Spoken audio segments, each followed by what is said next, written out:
we are. Here we are. Hi, everyone. Welcome to Sudbury Valley Trustees' 30th Annual Gala to celebrate nature in our region. I'm Lisa Vernegaard, SVT's Executive Director, and joining me once again is my good friend David O'Leary, host of Morning Magic on 106.7. It is wonderful to be here with you. It really is. And by the way, I love this year's theme. It is for the love of nature. Did you have Valentine's Day in mind? Well, you know, David, I'm a true romantic, but what really inspired this was Nancy Wright's awesome photos of barred owls. Weren't they great? Just beautiful. Really, really beautiful. I also love this year's studio where we are tonight. We're coming to you from the tap room at Carlson Orchards in Harvard. This is an amazing spot.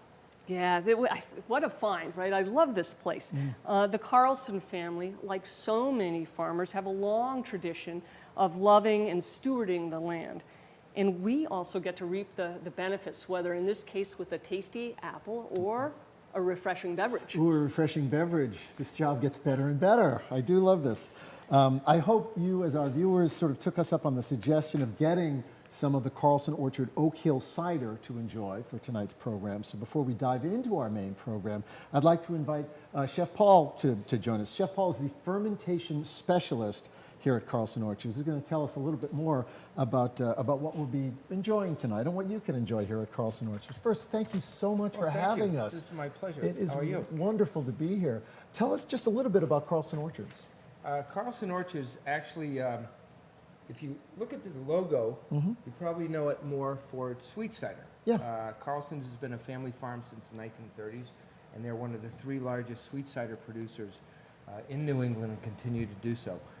They got into hard cider about 6 or 7 years ago and hired me a couple years ago to help with the hard cider production, so here we are. Yeah, a family farm since the 1930s, so you've seen a lot of change, I imagine. I imagine a lot of the work that you do in sort of keeping the family farm up and running aligns with the work of Sudbury Valley Trustees.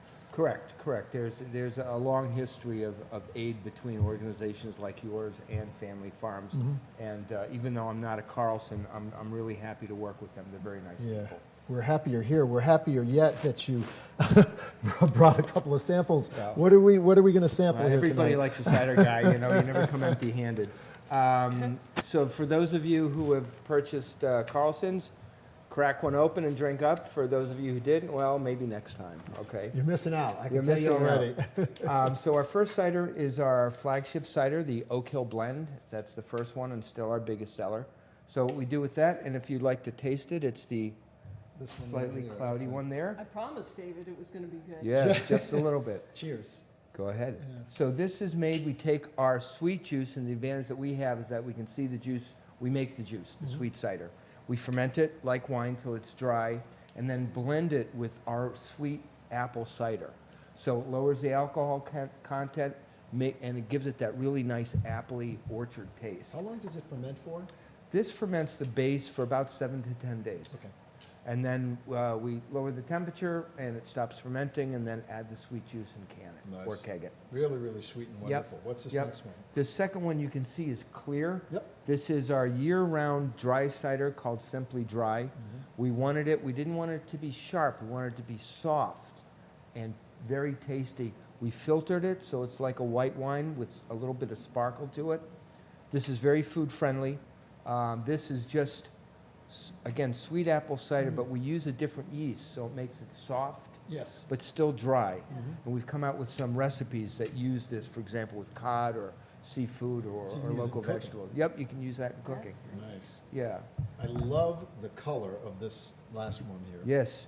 Looks like now, a glass of wine. it does look like a glass of wine, interestingly enough. These you can buy in a store. Here at the barn, that's my test kitchen, our test kitchen. So we have one-offs and experimental batches, and this is the one that came out just before Valentine's Day. It's called PS. You can say I love you because Yes, I it's will. red, but it's made with Petite Syrah grapes, which are very dark, rich California grape, co-fermented with our sweet juice, with a wine yeast, and finished dry. And the color is beautiful and the taste is. So find this in your store. If not, come up to the barn. We've also got a bourbon barrel cider that we made you like that kind. Oh, and it's a lovely spot with the restaurant. Oh, it's great. The food, tons of great cider Yep, to try. yep, and, it's beautiful I here. do love that the work that you do and the fruits of your labor, literally the fruits of your labor we're enjoying tonight are as a result of your work with the land, and that is why we're here tonight. Correct. You know, no farms, no food, Yeah. no drink. So, thank you Thank so you very much much. for having us. Take care. Really, Thank really you. appreciate Bye. it, Chef Paul. Wonderful spot to be. Boy, this is really just terrific. And the cider, amazing. You know, David, you can taste the love of the land in what we just had to drink. And it's also a chance, I just want to pause while we're enjoying this moment. I'd also like to take a moment to note that while the Carlsons have been the stewards of the land here for a long time, I'd like to acknowledge the original stewards of the land, the citizens of the Nipmuc Nation, which is one of New England's largest Native communities. Thank you very much for that, sincerely. That, in fact, is an important reminder of the responsibility that we all have today in protecting and in caring for these treasured landscapes. So tonight, what we're doing, and what we hope you'll join us in doing, is working to raise funds for the Sudbury Valley trustees to protect and steward the natural areas here in our region that we all enjoy. And by the way, I'm so pleased to say we are off to a great start. Lisa, thanks in large part to a group of our 25 table hosts. I've got some good news to kind of open the show with. Are you ready? We have already secured over 318 donations totaling over $141,000. Thank you. You can see names right there, our SVT 2023 champions. Wow. You know, David, if I can just pause for a second, and we pause to think of all those champions. Our champions are the key to the success of tonight's event, certainly, but it's leaders like the people that you just saw on the screen that are the engine that makes SVT work. And, you know, as we work to try and accelerate, we need even more champions. But thank you to everyone who did this. Yeah, there are, by the way, also a number of businesses who have sponsored tonight's event, and if we may, we'd like to acknowledge them with our gratitude and our thanks. 5 companies who have supported the Sudbury Valley trustees at the $2,500 community partner level. You can see them right there: Beals and Thomas, Kasner and Edwards, DRM Design Building, the Middlesex Savings Bank, and also the Village Bank. Those names are familiar to all of you. Those are always those businesses that are stepping up in a big way, in many, many ways for our community, and so they have our gratitude. We've got a little ways to go still tonight, but my hope is that you're going to help us kind of blast through the tape at the finish line, if you will, running full speed ahead. Yeah. Couple of sort of mechanics about how things are going to flow for our time together tonight. At the bottom of your screen, you'll see right there, there's a phone number, 978-443-5588, and also the web address, svtweb.org/gala. Those are the ways that you can give by phone or online. You'll also see a chat window on your screen. We can't be together this evening, but we can connect this way. You know, maybe type in where you're viewing from. I think we've got someone viewing from Nevis in the Caribbean. Nice. I think we've got someone maybe from Seattle that's watching tonight, and perhaps from the UK. And I know there's many people from right in our 36 community region. Yeah. So let us know where you're from. We'd love to hear from you. We'd love to know where. You know, as I think of all of our viewers may know, SVT works to protect natural areas and farmland for wildlife and for people in the 36 communities that surround the Sudbury, Assabet, and Concord rivers. Well, tonight we're going to explore the human connection with the natural world. That human connection is so important, and the powerful effect that it has for all of us on our health and well-being. Now, I'll say, speaking for myself, I have never been more grateful for Sudbury Valley Trustees trails and the nature that I'm able to connect with, whether I'm going hiking or going for a trail run or something like that near where I live. Your properties provide me and so many others with sort of a safe and a sane refuge from this crazy world and the chaos of our daily lives. So I say thank you for that. Yeah, we often think of these areas as wildlife refuges, for a refuge for wildlife, but they're also a refuge for people. You know, one of the things, though, that I've learned over the years is that people enjoy nature for lots of different reasons. You and I might have different reasons. You know, in some cases, it might be a place really where people like to get their hands dirty, to feel the earth under their fingernails. Gardening kind The of gardening, yeah. Sure. A lot of people like to see wildlife, taking wildlife in its natural habitat. Did you know that bird watching, it's not only a thing, it's one of the fastest growing hobbies. There's a lot of bird watchers. Oh yeah, it's great fun. I encourage you to try it. It's a great place, you know, we talk about being a refuge. It's also a great place. A lot of people look to get away from the noise of tablets, of phones, of computers, of screens. Especially families are seeking out the place to get away, to unplug. And I think, to your point, I think in the last couple of years especially, we've all come to realize how important caring for our mental health is, and how important getting outside, getting in fresh air, and just being in nature serves us, not just our physical health, but our mental health as well. Yeah.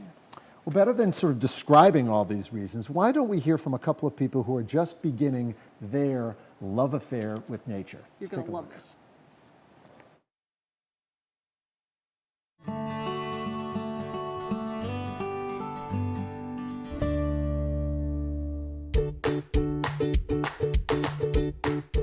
My name is Austin. My name is Ollie. My name is Wyatt. My name is Johan. We're in nature. It's really fun to be out in the nature because you always get to see something new.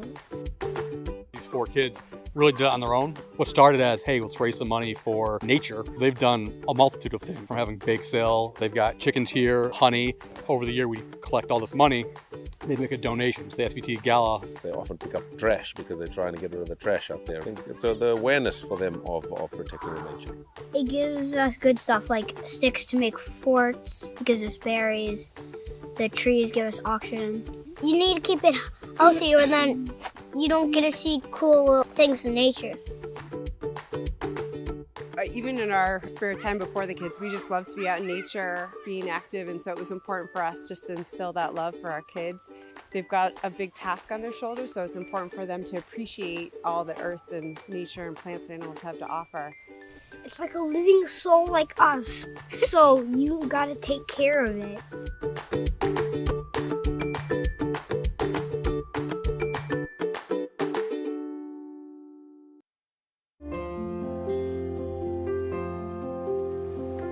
Did you hear that last line? Did you catch that? It's a living soul that you've got to take care of. That is a lot of wisdom coming from a small child. David, these are the moments that fuel my optimism for the future.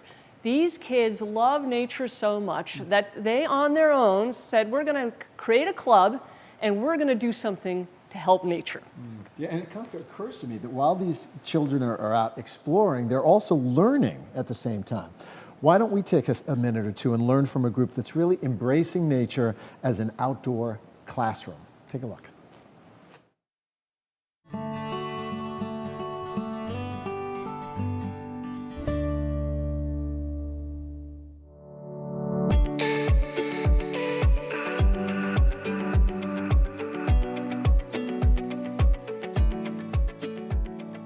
I'm Emily Shadler, and this is my daughter Ruby and my son Ringo.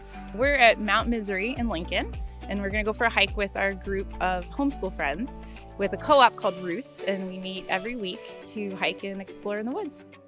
There was a group of family that was looking to spend more time with other kids outside to do some learning and some exploring and to follow the children's lead in the forest. And so we got together this fall, and every week we moved to a different conservation land in the Boston Metro West area. And we hike, look at owl pellets, and we look at plants and play crazy games that the kids make up in the woods. You know, 2-3 generations ago, even just our generation ago, kids spend, I think it's something like less than half the time that we even spent outside when we were kids. And so having that sort of social connection outside with friends and other adults and connecting with nature and the people that you loved was really important.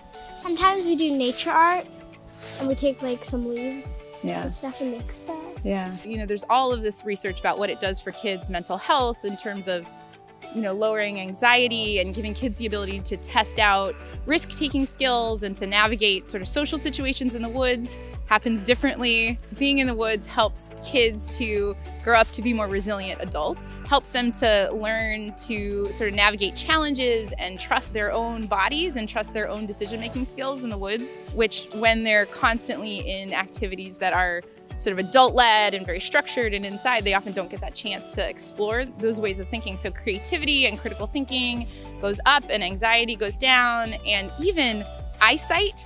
So being in the forest helps kids with this sort of long vision, which sitting in front of a screen for a long time doesn't do for your eyes. And so even nearsightedness is tied to kids not getting to spend as much time in the woods. So I think there are all of these physical benefits for families to be out together. There are mental benefits, and then there's benefits to nature, because this helps us raise the next generation of nature protectors. I like being so close to animals and nature, to have fun with friends and being together.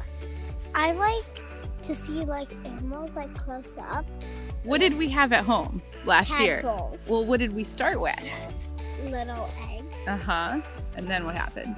They grew legs. Last year we had some cecropia moth caterpillars that we found. So we had a whole club of friends who had cecropia moths, and we got to grow them. Do you remember in the beginning? Teeny tiny brown eggs, and they hatched out as these little tiny black specks. We have a picture of Ringo, and a big one is on his nose, and it does this. It takes up from his forehead all the way down to his lips, and it was crawling up his nose, right? And then they went to their cocoons, and then what happened the day that I was out and you were watching that cocoon? It broke open. Uh-huh. And then crawled out. Yeah. And then it pooped, and then it fell down, and then it tried to get back out. And then what? And then it flew out. We got to watch them fly away, and it was pretty phenomenal, right? There's so much amazing things that you just can't see unless you look. We need these spaces to be able to be out and make these connections with nature. Nobody protects what they don't love. So if you love nature, you're going to turn into a person who wants to protect it. And if nature is a safe space for you, and it's a place where you feel relaxed and happy and feel like you were able to make these lasting relationships, that's something that you're going to grow up wanting to take care of. The forest is my friend. Yeah.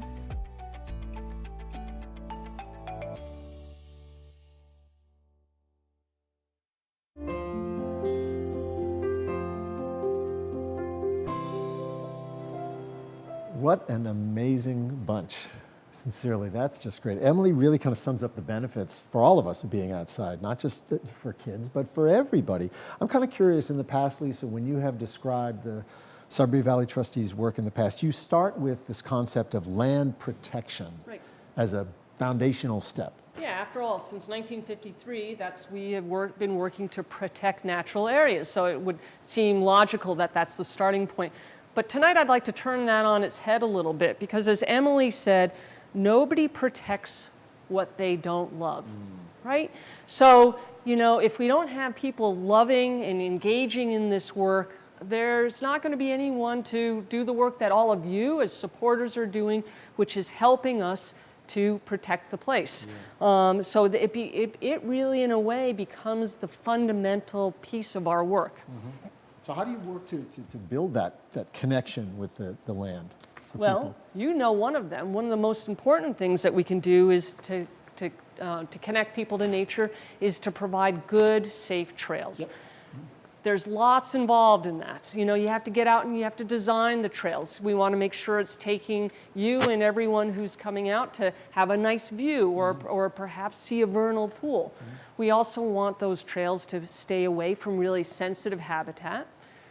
Once they're designed, you got to get out and build them so they don't erode and things like that. And then most important, we got to make sure that people can find their way. Have you had any experience with that? I got lost one time on the trails, okay? Don't hold it against me. No, the trails are beautiful, and they're well marked. It has more to do with my lack of sense of direction than anything else. But I'm a big user of your trails, and I get to experience all that you do to make those properties safe and accessible for all people. Yeah, and they need regular maintenance. We've had a lot of windstorms this winter, and so our crew gets out, quite fast, and our volunteers, and we keep those trails open so people can get out to what they want to do. Yeah. You know, today it was close to 70 degrees where we are here in the greater Boston area. It was such an amazing day, a great day to be outside. What other things do Sudbury Valley trustees do to kind of connect people to nature? Because a day like today, it's easy to be reminded how great it is. Yeah, and there were a lot of people out. Well, we're really trying to mix up our offerings. As we said before, you know, there's lots of different reasons that people connect with and love nature. So it's incumbent on us to find different ways to tap into those reasons. In the past, I've talked about a storybook trail that we have at Wallback Farm. I was walking the trail 2 days ago, another warm day, and here was a young family out. I talked with, I think it was the mom, and you know, we were talking about how the stations are almost like little piles of M&Ms that the kids have to run up to get to the next place. So families love our storybook trail. One of the things we're also doing is investing in the next generation of conservation professionals. We're finding, you know, we need to make sure that there's a pathway for people from all different walks of life to come into this great work. Sure. Yeah. And how do you do that? Well, we're creating entry-level positions where we're offering on-the-job training, so you don't necessarily have to have your college degree. You know, it's like the prerequisite is a passion for nature. And then every year we're offering a great variety of programs, again, to tap into people's different interests. This past, I think, month or two, we had programs about green energy, we had programs about gardening, and then, of course, we had a lot of programs that just got people outside. Yeah, love it, really, really love it. Yeah, making sure that there is a sort of a way to connect people, because nature is important to people for many, many different reasons, as you noted. Yeah, one of the most important things we can do is just to make sure that everyone knows and feels welcome. And sometimes that's as simple as doing something obvious like changing our entrance signs. Someone said to me, when I told them I worked at Wallback Farm, they said, I drive past that place all the time. What is that? Can I go there? And there was like an aha moment where it's like, of course you can. so we're going to revamp our signs to make sure that people understand. Please come in. You're welcome. I love it. That's wonderful. Will you help? Will you join us in this work? I have to say we've been on the air here for about 30 minutes or so. We've had a couple of significant donations which have just come in the past couple of minutes. Debbie and Dana are working hard, sort of letting us know when they come in. So please keep them coming. If you're motivated to do so, the phone number is right there. You can go on the web and do it that way.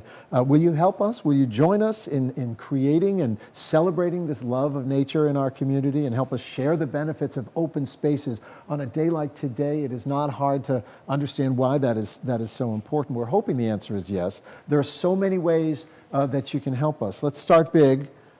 $10,000. That's a big number. That is, of course, a lot of money. But for $10,000, Sudbury Valley trustees can fund a part-time or seasonal entry-level position that ensures that we are doing just what you said, Lisa, which is building the next generation of conservation professionals. It is a big number, $10,000.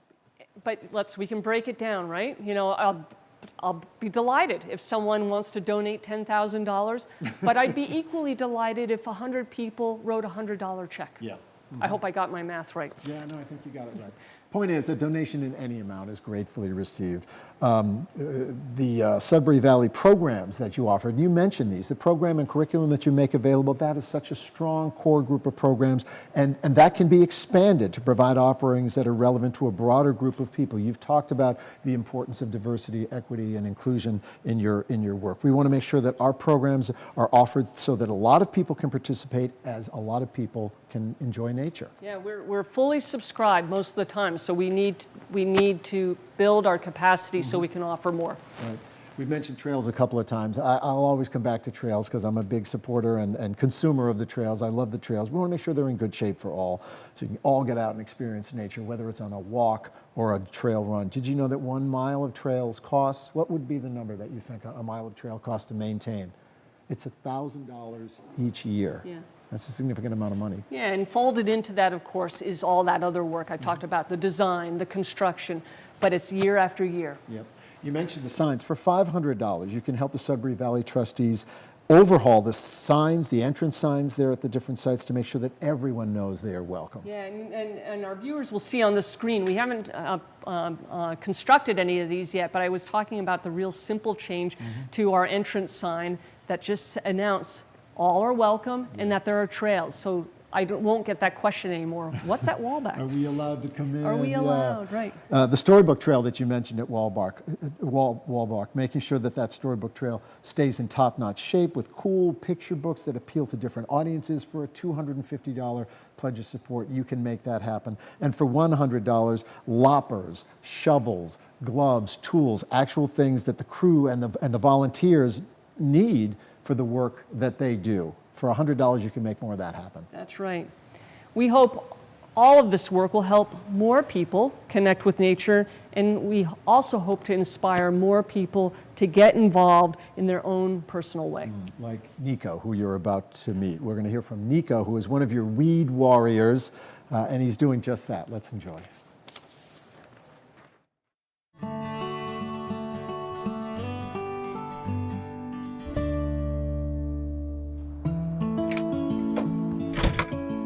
My name is Nico and I go to the Waldorf School of Lexington. I pull out invasive plants and help protect the native plants so that they can help like animals and birds eat and live. I planted a bittersweet. Right now all the leaves have come off since it's winter and it'll start growing next spring. I would cut the overgrown parts and keep it like more inside here like how it is now and not let it go too big. Well, I first found out about this plant called bittersweet, and I liked how it like coiled around plants. And then my mom told me it was invasive, so then I started like pulling it out of the ground and winding it off like plants and trees. And why it coils around first is because it tries to get to the light, but usually like trees and stuff blocks it, so it tries to like wind up and it chokes them so it can get up to the light. They start off as like a tiny plant, and they keep growing, and once they get really big, it's kind of like a big vine like this big, and they just keep coiling around to the top of the tree. The leaves are usually roundish and it has like sort of tip at the end, and they're alternating, and you can also tell by the berries. They're like big red berries that are hanging off where the leaf should be. I don't know exactly what these are, but there's some sort of poisonous berries that the birds like to eat. What's annoying is that they poop it out and then the seeds grow again in other places. They can fly like really far, so they can take it to places where they might not even have that much bittersweet, and then they could make more and more bittersweet everywhere. Well, then it gets rid of all the native plants and all the animals that eat the native plants and bugs. They'll die off, and probably some species would be extinct. Usually in the summer, like when I'm bored, I just come out and go around the whole woods here and check for bittersweet and like go back, get the clippers and cut it. When they're on the ground like this tall, I just walk around where they are and just pick them all out. Sometimes also they're connected, so if I pull it out, then it comes with a bigger one. And you can never really get rid of it because the pieces of root still there will just grow back again. Knowing about plants is important because you can help the environment by pulling out all the invasive ones, and you can also plant native plants on the ground like where you pulled it out, so then you can help the native plants grow. Here is a hole that got made by the rain because I collected a ton of acorns. I put them all in here. You can see here some small oak trees that were growing from it. Here, and you can see all the acorns inside here. If you take care of like one place, it helps other places because I already talked about this, they like spread. A lot of people can help take out the invasive plants because one person it would take a long time, but if people work as a team, it will be much easier to take out.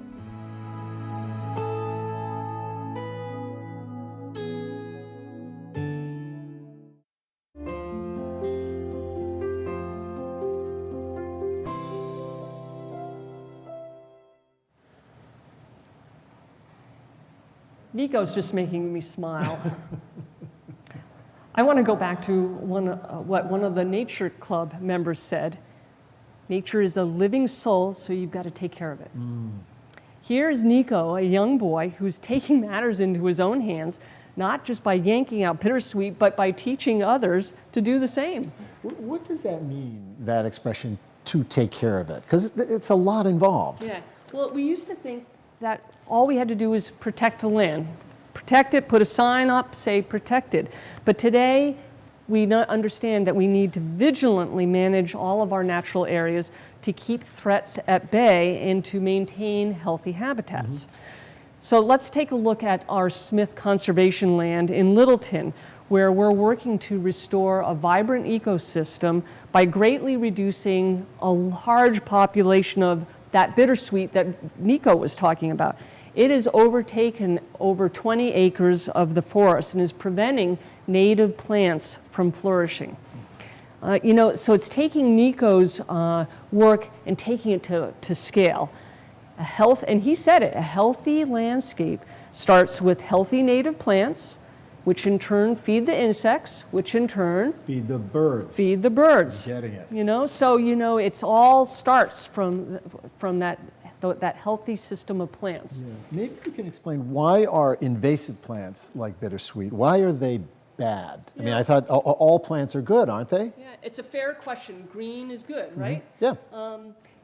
There's lots of evidence that we see where our native wildlife, the insects and the birds, think of the non-natives, the invasives, are almost like junk food. So there's very little nutritional value. So they may eat it, but their health is harmed. The other thing that we are seeing is that a lot of our natives simply don't like the non-natives, so they're not getting any benefit from those plants. Yeah, and that can't be a good thing. I would imagine that these invasives are everywhere, right? In fact, I'm worried they may be in my backyard. There's a good chance that they are, David, and we'll enlist you to become a weed warrior. A weed warrior, sign me up. I've been working, and you think, oh, this looks daunting. But I have some bittersweet and buckthorn in my little backyard, and for the last several years, every year I've been knocking it back a little bit, just as Nico said. And I'm seeing that the action of one person can make an impact. So at the height of that pandemic, we piloted this Weed Warrior program we've been talking about, where we teach and equip the Nicos of the world to control these non-native plants. And so now we're partnering with another collaboration called SISMA. It's a group that works on invasive species, and to expand the reach of our Weed Warrior program. Nice. Just in 2 years, there are Weed Warrior teams in 6 of our communities, and that number is growing. I love it. That's a lot of weeds getting pulled out. Taking it to scale. You're getting rid of the invasives. You're getting rid of the bad stuff. What are you replacing it with? Are you putting good stuff in its place? Right. You pull something out, there's going to be a void. Is the non-native just going to come back in there? No, we want natives to be back in there. So we're trying to help people to plant those natives. And so this year we're working with something called the Bumblebee Project. Isn't that a great name? And we've created these plant kits. So it's almost like a food, one of those menu boxes that shows up at your door, and there's dinner. Right. And so here's a collection of plants that anyone can put in if they have a little space in their garden. Nice. That will support our native pollinators. Oh, that's great. What else does good stewardship consist of? Yeah, well, there's some really big projects that we're working on at Memorial Forest and Cedar Hill, big large-scale restoration projects. But we're also doing small things. At sensitive habitats like Memorial Forest, we're asking dog walkers to keep their dogs on a leash so they don't disturb our ground nesting birds, things like whippoorwills and ovenbirds. I'm a little bit of a cat person, no big secret about that, so I'm happy to hear that the leash dogs won't be jumping on me while I'm walking through the trails in the forest. Yeah.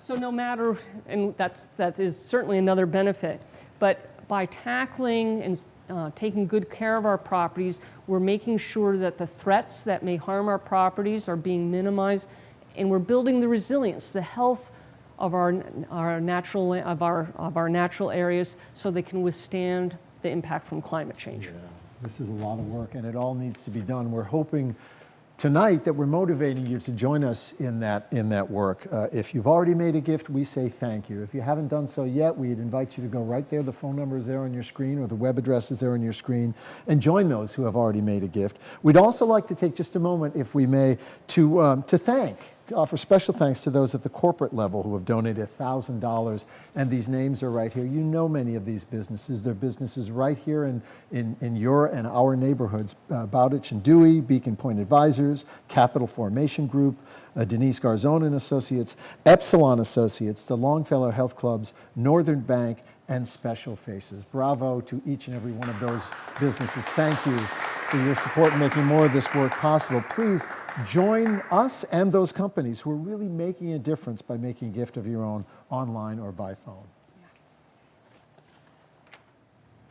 Oh, it's my turn. So David, it's Valentine's Day. Are you ready for a little poetry? I am always ready for a little poetry. I love poetry. Last fall, we asked our members to tell us about their love of nature. And when we did so, Bettina Abe sent in a poem that she had written that celebrated two volunteers who were dedicated to, wait for the big surprise, garlic mustard eradication. I think you're going to like this. Let's take a listen. Ode to the Garlic Mustard Eradicators, a tribute to Jim Snyder Grant and Bruce Carley, by Bettina Abe.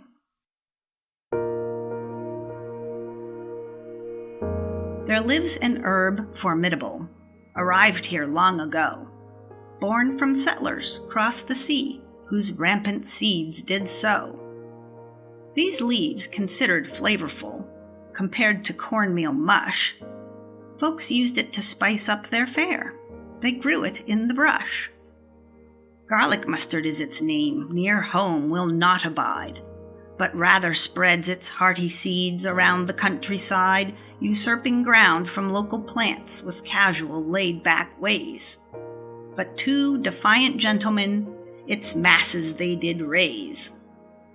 Determined to take back the lands, searching far and wide, through Acton's native forest stands Jim and Bruce did stride. Assembling stalwart bands of folk, they pulled and chopped this herb, round gardens hidden corners poked their noses to disturb. Now garlic mustard's met its foe, relentless battlers strive. We'd much prefer to cultivate a pleasant, mellow chive.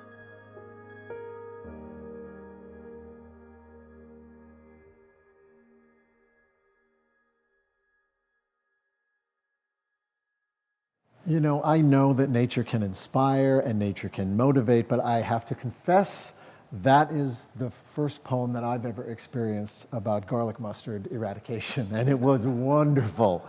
I'm hoping that it will inspire you to take action, whether it's by volunteering to become a weed warrior or by making a gift this evening.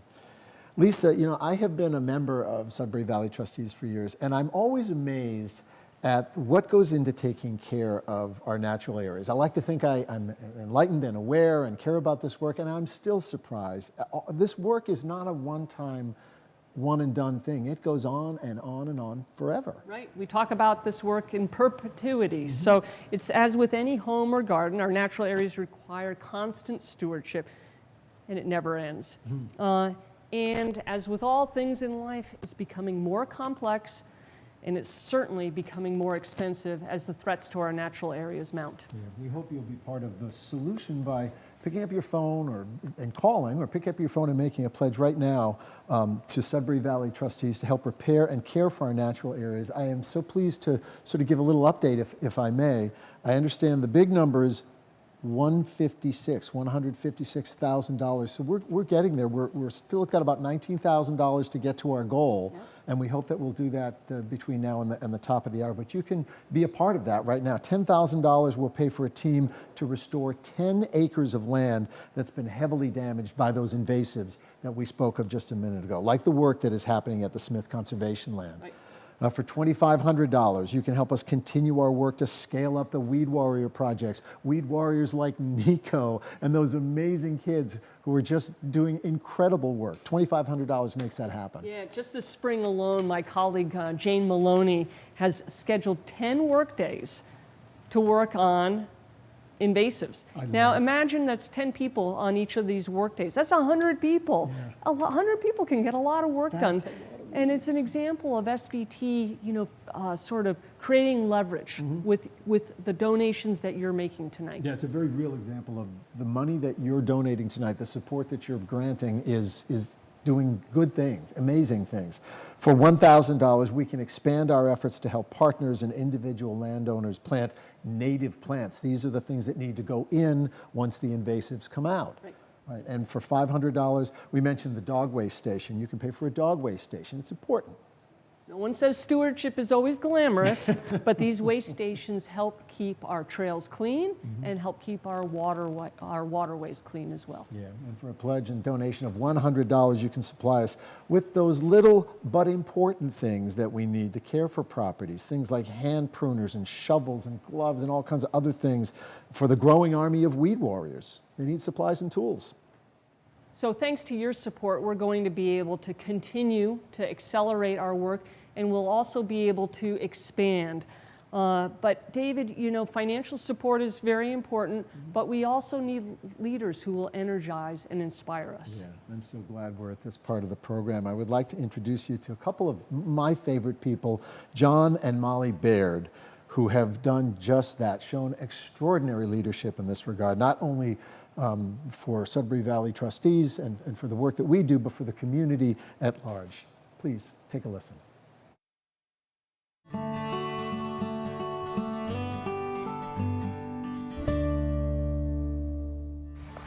There's one thing about the pond that's unfortunate in that it's afflicted with wild iris that's invasive. I whacked away at this iris. I spent hours a day for days, and the whole neighborhood was talking about that coot down there, cutting all this stuff out. But there was some of it that was too deep, even in the dry year. Somebody went in this past summer and they cleaned out the stuff that I couldn't get to. Nobody knows who did it. I'm John Beard. I've been a resident of the town of Wayland for 62 years, is it? 64, I guess it is now. My name is Molly Beard, and I came to this house when he did, and it was very much smaller, a house with little potential. The land itself was pretty much as it is. We have a tree that was pretty young, I would say, wouldn't you? And now it's huge. Molly refers to our copper beech tree, which was planted, we think, by Mifflin Frothingham. He claims to have jumped over the copper beech tree in 1913 on his way to the mailbox. We love the land. We did not have as much land when we came. We have retained all the land going back in a northerly direction down to a pond, which happens to be owned by Sudbury Valley trustees, and was even then when we arrived. We started a campaign to have neighbors around add money and purchase the land so that it didn't get built.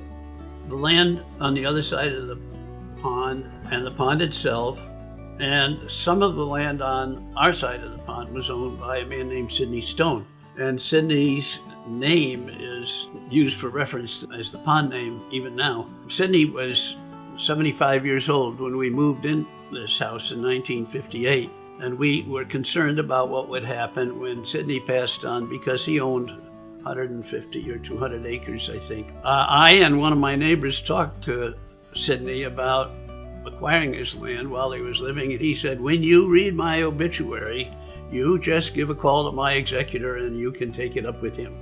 By the time real things happened and the estate was ready to sell, we'd pretty well decided to divide the land. And we took what was on this side of the pond, which included a couple of lots. One of them was on Gleason Lane, and we gave that to Sudbury Valley trustees. Talk a little bit about Mary Lynn. Molly mentions Mary Lynn Gentry, who was honored with having her name associated with the trail that begins on our property. Mary Lynn was very dedicated to the outdoor world, and she had a great deal to do with teaching all of us how to preserve. Our property for years had been used with our permission as part of the Sudbury Valley Trustees trail system. You would see moms, dads, and kids walking together on this property. It lets kids of the current generation and on indefinitely into the future do the stuff that we loved to do when we were kids. What we're doing at SVT and elsewhere is vital. It teaches others about the value of land, and the open land particularly. I mean, it's going to be what's going to make this place livable for future generations the way it has been for us for the last 3, which I guess we have to count as part of our lives in light of our having great-grandchildren now.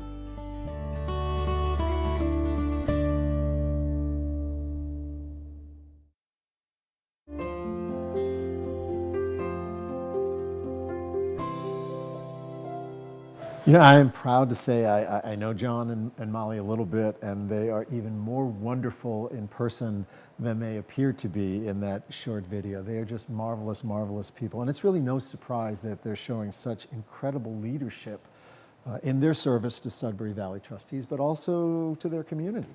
Yeah. You know, David, we are in an unprecedented place, both in terms of the urgency of our work and the value of land in our region. It's extraordinarily expensive. Mm-hmm. But as they say, they aren't making land anymore, and almost no one is giving it away. Several years ago, we concluded that we were on track to lose half of our most valuable natural areas and farms, and that were also the most vulnerable, and that we would lose half of these by the year 2050. You know, that's just 25, 27 years from now. Mm-hmm. And I just found that unacceptable.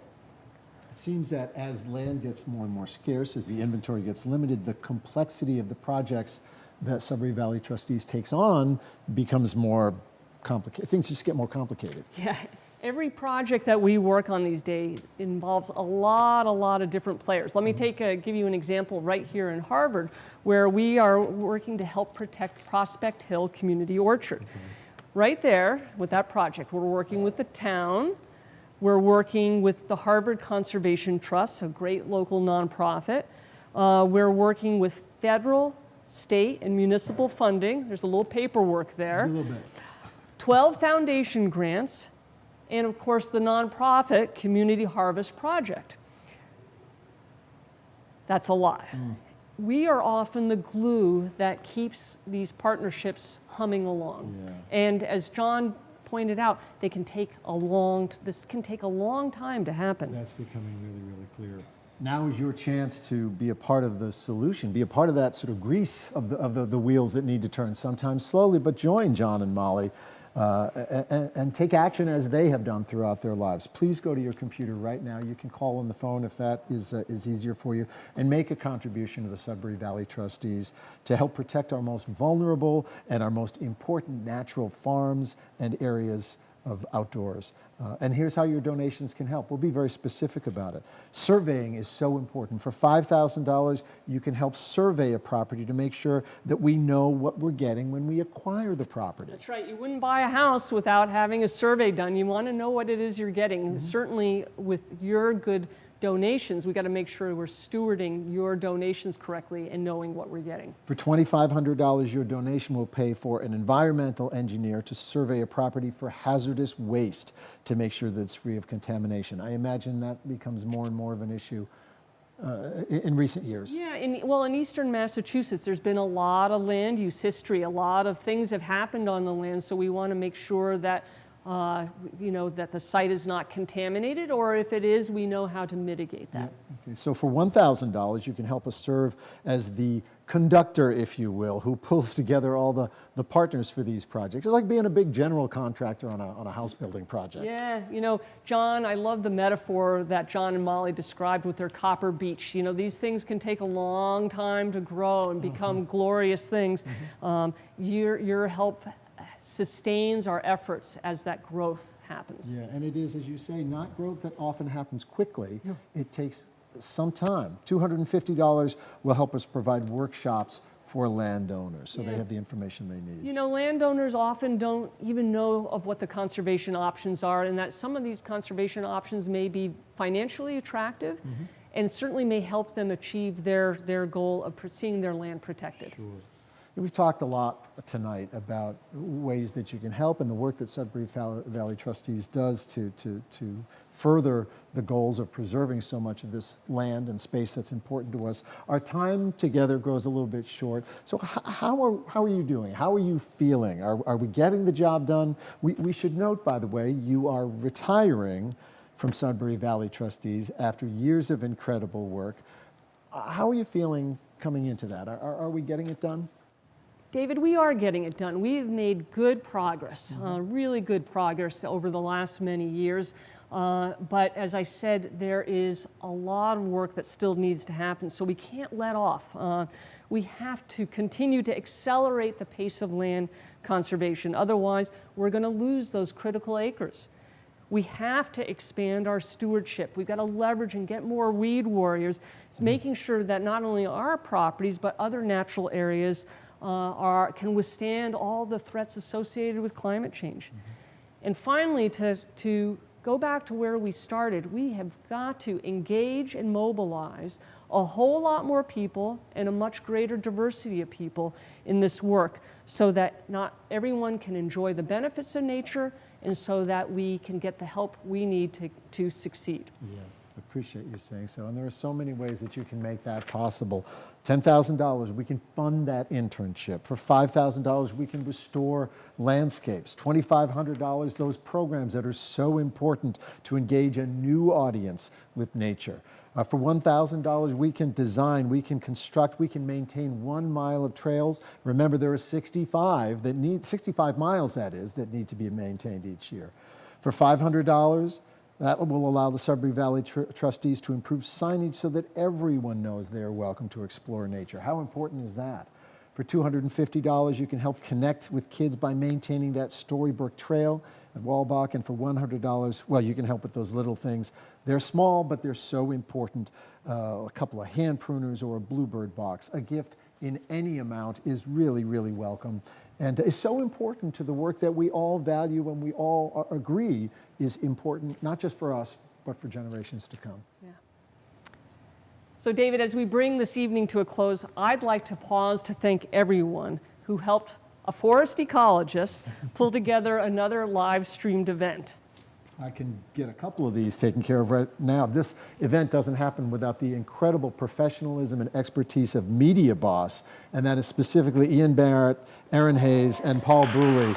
They're behind the cameras and the lights and making all of that happen. Also, we're in an incredible spot tonight. Big thanks to the Carlson family, to Pat, and the entire staff at Carlson Orchards in Harvard. Thanks for having us here tonight. Also, I just want to mention the volunteer photographers who contributed so many of the pictures and images that you saw tonight, and special shout out to Nancy Wright, those stunning photographs of the barred owls. Yeah. Just beautiful. David, I want to thank you you've been my great partner on this, doing this event for I think 6 or 7 years. It's been a few years. Yeah. So thank you. Yep. And then a big shout out to the staff. This is, we are a lean but very sharp team. But I want to bring out Debbie Pullen, out from behind the scenes. Debbie, come on. Yeah, come on, that Debbie, everyone can meet the person who really pulled all this together. Debbie right here in the middle. Yeah. Oh. Yay. Yeah. Now, if I may, apologies for interrupting just a little bit, but when we talk about staff, your staff also, and we noted very quickly that you are retiring after many years with Sudbury Valley Trustees, and that just didn't feel appropriate to let the moment pass without acknowledging all that you have brought to this incredible organization for many, many years. So we send you our congratulations on leaving Sudbury Valley Trustees, but our love and respect and admiration and gratitude. Thank you. So finally, on behalf of the entire... Hold that thought. Wait a minute. Oh, wait. There we go. Are they native? I don't know, but I imagine so. Lisa, thanks for all you do and have done. And thanks on behalf of all of the staff. Thank you to all of you, our viewers, our members, our volunteers, our supporters, our friends, our family who have put up with us for a long time. So thank you.